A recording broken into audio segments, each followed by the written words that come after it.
Assalamualaikum warahmatullahi wabarakatuh. Selamat pagi, salam sehat selalu. Perkenalkan, nama saya Watrinisi SEMM. Saya adalah salah satu dosen di Universitas Profesor Dr. Mustopo Beragama. Di Fakultas Ekonomi dan Bisnis ada dua program studi, yaitu program studi manajemen dan program studi akuntansi. Saya adalah salah satu dosen di kedua program studi tersebut. Untuk lulusan S1 saya berasal dari Universitas Gunadarma dengan program studi manajemen perbankan. Dan untuk pendidikan Sanata 2 saya, Magister Manajemen pada program Pascasarjana Universitas Profesor Dr. Mustopo Beragama dengan konsentrasi manajemen keuangan. Saat ini saya akan melanjutkan studi kembali pendidikan tinggi program Doktor Ilmu Ekonomi konsentrasi manajemen pada Universitas Terbuka Jakarta. Mata kuliah yang saya ampu selama mengajar di Fakultas Ekonomi dan Bisnis Universitas Profesor Dr. Mustopo Beragama tentunya sangat berkaitan dengan bidang ilmu saya, yaitu bidang ilmu ekonomi. Beberapa mata kuliah yang pernah saya ampu adalah sebagai berikut: komunikasi bisnis, etika bisnis, dan bank dan lembaga keuangan. Pada kesempatan kali ini saya akan mencoba mendeskripsikan salah satu mata kuliah yang saya ampu di program studi manajemen Universitas Profesor Dr. Mustopo Beragama, yaitu mata kuliah komunikasi bisnis. Mata kuliah komunikasi bisnis diajarkan pada mahasiswa semester 3 dengan bobot SKS 2 SKS, dan saya mengajarkan 14 kali pertemuan dan ditambah 1 UTS dan UAS. Memahami komunikasi manusia mungkin tanpa kita sadari, sejak bangun tidur sampai dengan tidur lagi kita tidak lepas dari komunikasi. Pagi-pagi kita sudah dibangunkan oleh alarm dan oleh orang lain, kemudian kita melakukan aktivitas berkomunikasi, membaca SMS atau membaca berita di koran atau membuka web dan sebagainya. Itu adalah semua yang kita lakukan komunikasi. Manusia tidak bisa hidup tanpa komunikasi karena kita manusia sebagai makhluk sosial yang selalu butuh orang lain. Karena tanpa orang lain kita tidak bisa melakukan apa-apa dan jadi siapa-siapa.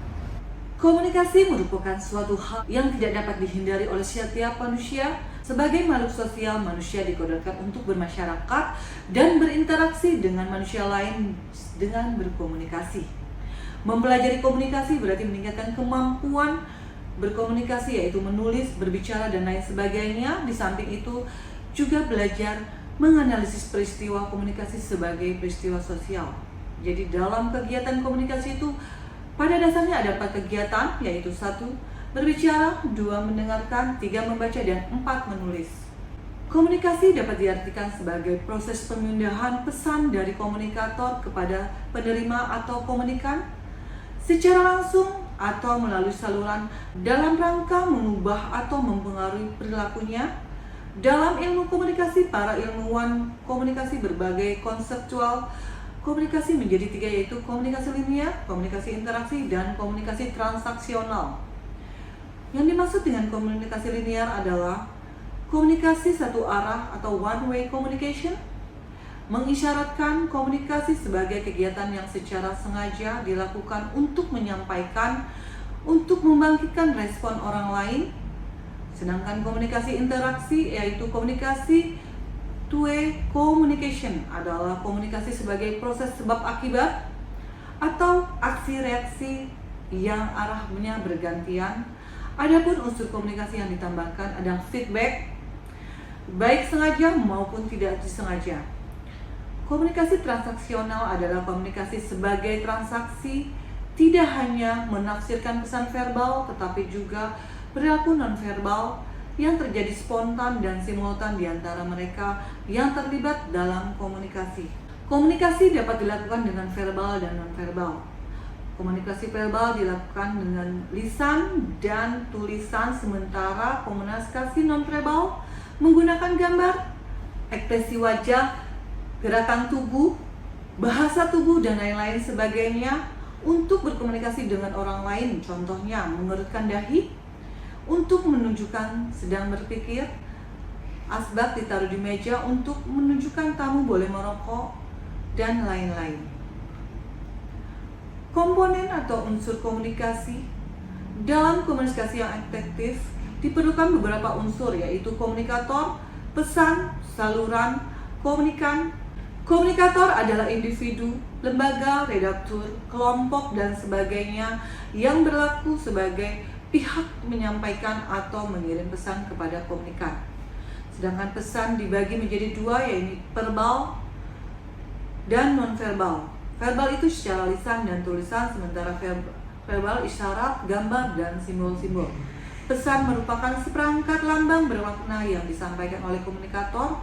Pesan dapat berupa gagasan, ide, keinginan, informasi, curahan hati, gambar, lambang, dan sebagainya. Sedangkan saluran adalah channel atau melalui apa pesan tersebut disampaikan atau dikomunikasikan. Suatu pesan dapat disampaikan melalui berbagai media, misalnya melalui radio, film, surat menyurat, dan sebagainya. Komunikan adalah individu, lembaga, kelompok, atau masyarakat dan sebagainya yang berlaku sebagai pihak yang menerima pesan. Proses komunikasi dibagi menjadi dua, yaitu proses primer dan sekunder, di mana primer adalah proses penyampaian pesan, informasi, pikiran, gagasan, perasaan, dan lain-lain kepada orang lain dengan menggunakan lambang sebagai media, bisa bahasa isyarat, warna, gambar, dan lain-lain. Sementara proses sekunder adalah proses penyampaian kepada orang lain dengan menggunakan alat atau sarana sebagai media kedua setelah memakai lambang sebagai media pertama. Media kedua seperti surat, telepon, surat kabar, radio, televisi, email, dan lain-lain. Untuk fungsi dan tujuan komunikasi secara umum, komunikasi dilakukan untuk menyampaikan informasi, mendidik, menghibur, dan untuk mempengaruhi. Sedangkan komunikasi bertujuan untuk membuat komunikan menunjuk perubahan sikap, perubahan pendapat, perubahan perilaku, dan perubahan sosial atau partisipasi sosial. Untuk meraih sukses dalam lingkungan bisnis yang semakin kompetitif, seorang karyawan memerlukan kemampuan berkomunikasi baik dengan pihak-pihak dalam organisasinya maupun pihak di luar organisasi. Untuk mendapatkan kerjaan yang diinginkan maupun merebut pelanggan, seorang karyawan harus mampu menulis dengan jelas, berbicara dengan penuh keahlian, mendengarkan dengan hati-hati, dan beradaptasi pada berbagai situasi. Jadi dapat disimpulkan pengertian komunikasi bisnis adalah proses berbagi informasi antara orang di dalam dan di luar bisnis.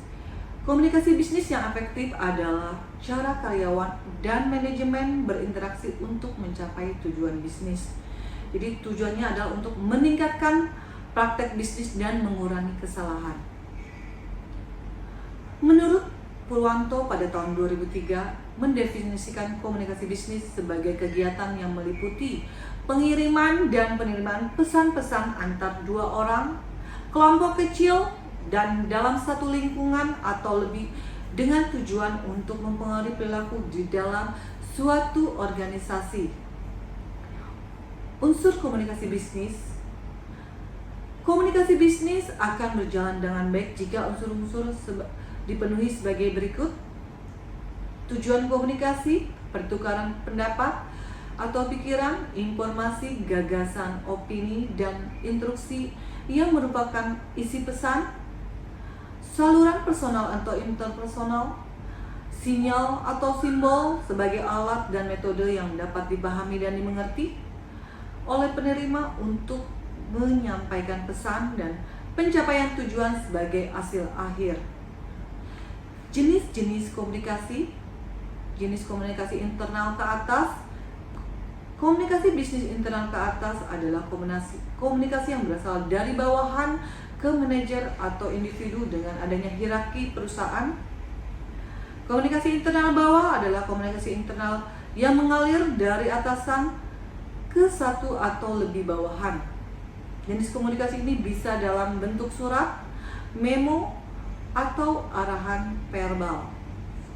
Komunikasi bisnis internal lateral adalah komunikasi yang terjadi di antara karyawan di tempat kerja. Saat ini ada banyak cara, yaitu bisa dilakukan dengan chatting atau WhatsApp group, pesan, email, dan lain-lain. Komunikasi eksternal bisnis, setiap komunikasi yang terjadi dengan pihak luar seperti pelanggan, prospek, vendor, dan mitra. Tidak semua jenis komunikasi internal, komunikasi eksternal terjadi secara kurang teratur. Ada 10 alasan kenapa komunikasi bisnis penting untuk keberhasilan bisnis Anda, yaitu meningkatkan keterlibatan karyawan, menghilangkan komunikasi yang tidak diperlukan, menghilangkan silo komunikasi, meningkatkan produktivitas karyawan, meningkatkan komunikasi antar departemen, meningkatkan komunikasi dengan karyawan work from home, mengurangi turnover karyawan, meningkatkan upaya berbagai pengetahuan, meningkatkan kepuasan dan retensi pelanggan, serta membangun budaya yang lebih baik. Perusahaan yang berkomunikasi secara transparan dan terbuka memiliki atmosfer kerja yang lebih sehat, motivasi, dan kepuasan karyawan. Di sisi lain, organisasi yang mengembangkan komunikasi bisnis sebagai sarana meningkatkan budaya tempat kerja menderita karena keterlibatan rendah, tingkat turnover tinggi, dan rendahnya tingkat kepuasan karyawan dan pelanggan. Bagaimana teknologi dapat meningkatkan komunikasi bisnis? Dalam dunia transformasi digital, bisnis harus siap untuk mengadopsi teknologi baru untuk meningkatkan upaya bisnis mereka. Karena komunikasi dan keterlibatan karyawan menjadi sangat penting, alat-alat baru dalam bisnis itu berkembang cepat seperti yang disebutkan sebelumnya. Ada email, ada intranet, dan solusi komunikasi karyawan yang sudah usang tidak cukup lagi. Dimulai dari prekausi ini, izin, cuti, lembur, hingga pengajian. Selain itu, penugasan pengumuman bisnis dan cara aplikasi online juga dapat dilakukan dengan rekapan asumsi secara otomatis. Agar mencapai tujuan, maka komunikasi sebaiknya dilakukan secara efektif. Faktor yang dapat mengukur efektivitas komunikasi antara lain persepsi. Dalam melakukan komunikasi, seorang komunikator juga harus memiliki persepsi terkait topik pembicaraan. Komunikasi harus dapat memprediksi lewat berbagai macam persepsinya tentang pesan yang disampaikan sehingga dapat dipahami dan mudah diterima oleh si komunikan. Keberhasilan teknologi informasi dan komunikasi. Di era teknologi seperti sekarang, teknologi informasi juga memiliki pengaruh yang sangat besar dalam menentukan efektivitas komunikasi. Dengan menggunakan internet, komunikasi juga menjadi mudah, cepat, dan luas cakupannya. Oleh karena itu, internet merupakan peranan yang sangat penting dalam perkembangan bisnis. Adapun perkembangan bisnis tersebut mencakup nilai produktivitas, aktivitas operasional, dan pelayanan jasa. Ketepatan secara umum, audiens mempunyai suatu kerangka berpikir yang jelas. Perlu adanya ekspresi agar komunikasi yang dilakukan tepat sasaran. Kredibilitas, komunikator perlu memiliki suatu keyakinan dan optimisme yang tinggi bahwa audiens adalah orang-orang yang dapat dipercaya. Pengendalian dalam komunikasi, audiens akan memberikan suatu reaksi atau tanggapan pesan yang disampaikan, di mana reaksi mereka dapat membuat komunikator tertawa, menangis, bertindak, mengubah pikiran, atau lemah lembut. Keharmonisan, komunikator yang baik tentunya akan selalu dapat menjaga hubungan persahabatan yang baik dengan audiens sehingga komunikasi dapat berjalan dengan lancar dan mencapai tujuan. Komunikasi antar pribadi merupakan bentuk komunikasi yang dilakukan oleh dua orang atau lebih dengan menggunakan bahasa yang mudah dipahami oleh kedua belah pihak dan cenderung lebih fleksibel. Komunikasi lintas budaya merupakan bentuk komunikasi yang dilakukan dua orang atau lebih yang masing-masing memiliki budaya yang berbeda karena perbedaan geografis tempat tinggal. Untuk capaian pembelajaran pada mata kuliah komunikasi bisnis ini adalah mahasiswa memahami teori dan menjelaskan komunikasi bisnis. Mahasiswa mampu memahami model, media, dan bentuk serta fungsi komunikasi. Mahasiswa mampu memahami efektivitas komunikasi dan hambatan komunikasi. Mahasiswa mampu memahami komunikasi verbal dan nonverbal. Mahasiswa mampu memahami tentang komunikasi interpersonal dalam bisnis. Mahasiswa mampu memahami komunikasi antar budaya dalam bisnis. Mahasiswa mampu memahami cara presentasi. Mahasiswa mampu tentang melakukan korespondensi dalam bisnis. Mahasiswa mampu memahami tentang cara merevisi pesan bisnis. Mahasiswa mampu membuat proposal dan laporan pesan bisnis. Mahasiswa mampu memahami teknologi komunikasi. Deskripsi singkat mata kuliah komunikasi bisnis. Tujuan mempelajari komunikasi bisnis dapat dibagi menjadi dua, yaitu tujuan umum dan tujuan khusus. Tujuan umum dari komunikasi bisnis yaitu mendukung tujuan bisnis agar lebih efektif dan efisien dalam rangka memperbaiki pengelolaan bisnis. Tujuan khusus komunikasi bisnis yaitu menciptakan interaksi atau hubungan dalam perusahaan dengan lembaga pemerintah, sesama dunia usaha, serta dengan lingkungan, sehingga terciptanya hubungan harmonis yang akan makin meningkatkan pertumbuhan bisnis. Berikut ini adalah bahan kajian materi pembelajaran yang akan saya sampaikan. 1. Dasar-dasar komunikasi bisnis. 2. Model, media, dan bentuk serta fungsi komunikasi. 3. Efektivitas komunikasi dan hambatan komunikasi. Komunikasi verbal dan nonverbal. Komunikasi internasional dalam bisnis. Revisi pesan bisnis. Praktek dari beberapa pertemuan sebelumnya serta komunikasi antar budaya dalam bisnis. Presentasi, korespondensi, presentasi bisnis, proposal, dan laporan bisnis, serta teknologi komunikasi. Setelah kita mengetahui gambaran umum tentang mata kuliah komunikasi bisnis, saya akan menjelaskan terkait teknik pembelajaran dengan menggunakan metode DIE, Delivery, Interaction, dan Assessment. Delivery, bagaimana mata kuliah ini dapat tersampaikan dengan baik kepada mahasiswa dengan menggunakan textbook, yaitu yang saya gunakan komunikasi bisnis karangan Purwanto dan karangan Thiel and Boff, dan buku ajar komunikasi bisnis yang sudah saya buat sendiri sebagai acuan dalam pelaksanaan perkuliahan.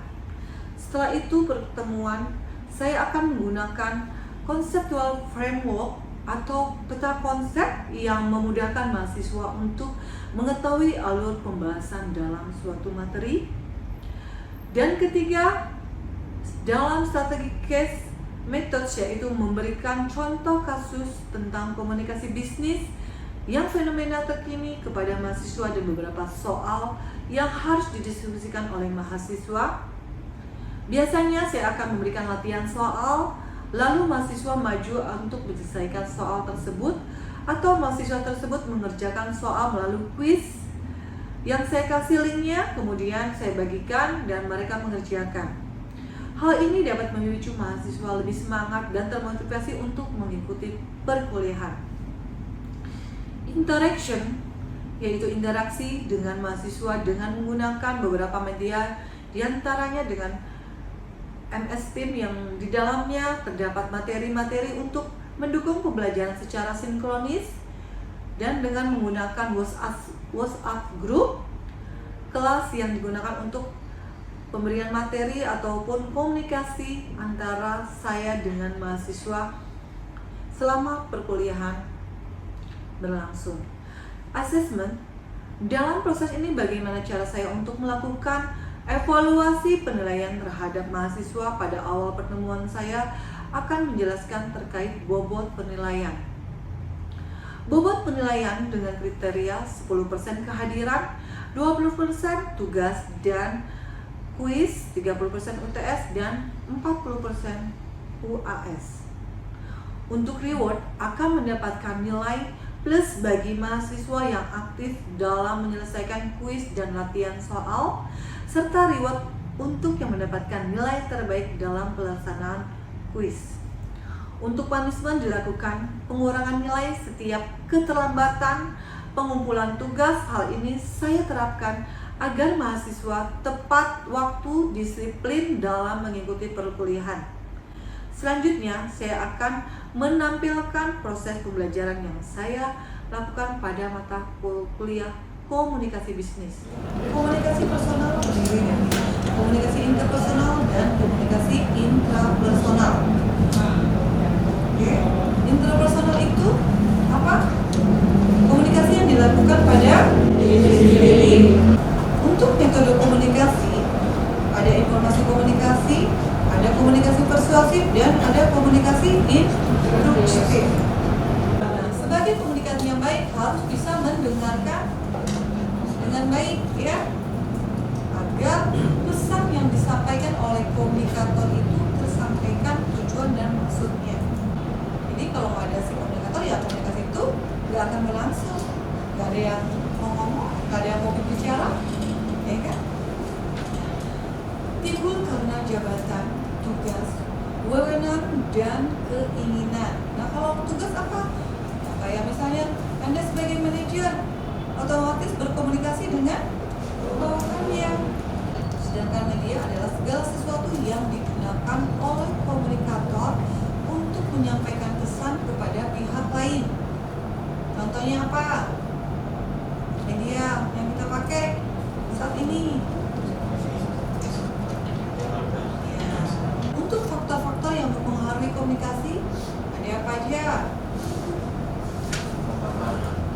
Semangat, terus? Terus? Selain itu? Kalau pengetahuan, contohnya seperti apa? Kayak levelnya, ya, misalnya orang yang berpendidikannya lebih rendah dengan pendidikan yang tinggi, otomatis pembicaraan atau komunikasi yang disampaikan akan berbeda, ya kan? Tidak sampai kalau misalnya kamu kasih bahasa ilmiah kepada tukang rokok atau apa yang di luar sana, ya kan, nggak akan nyampe. Tapi kalau Anda bahasa ilmiah digunakan di kampus, ya berarti mengerti, ya. Ini harus disesuaikan, ya.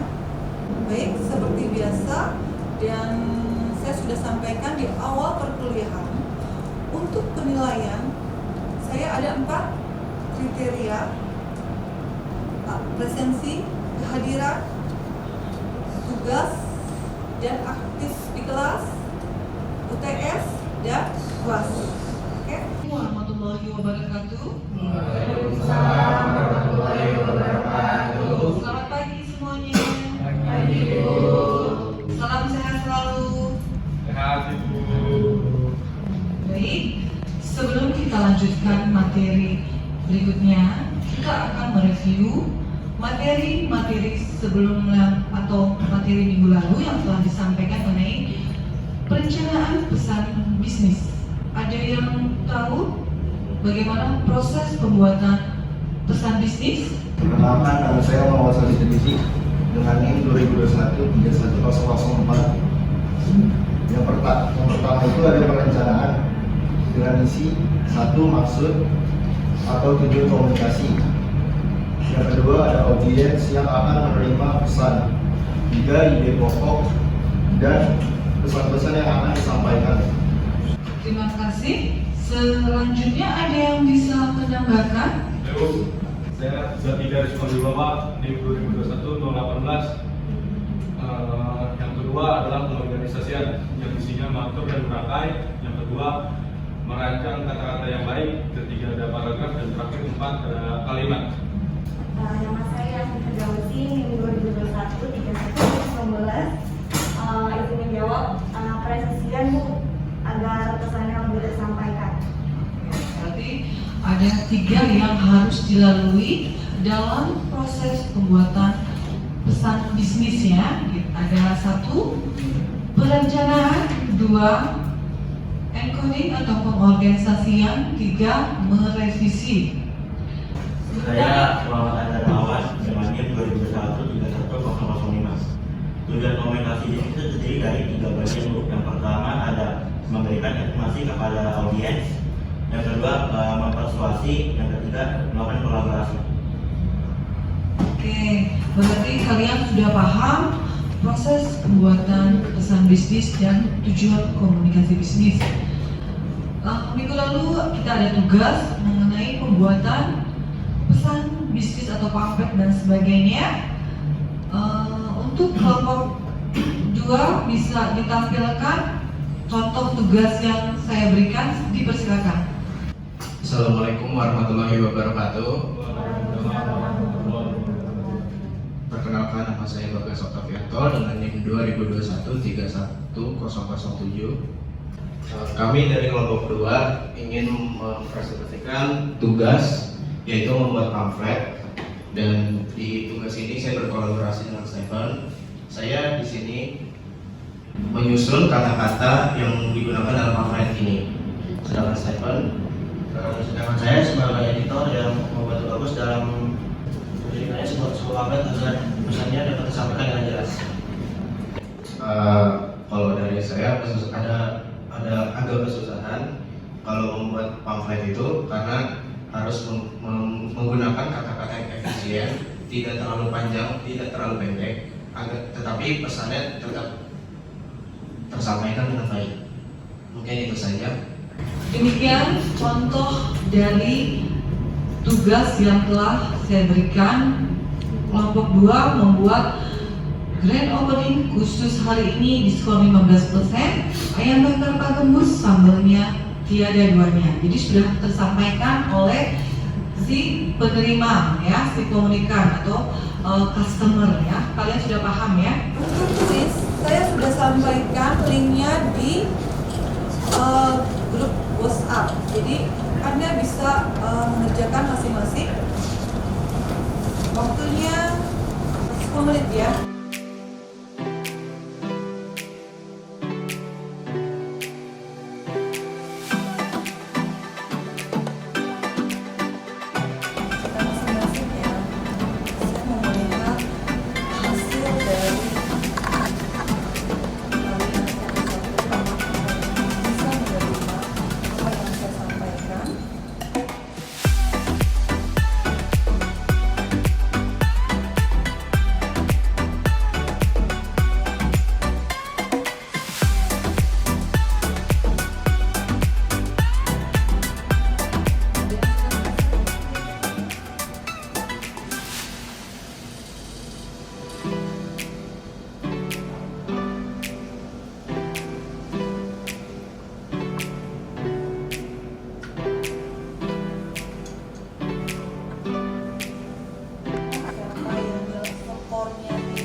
Materi yang saya sajikan hari ini cukup sekian.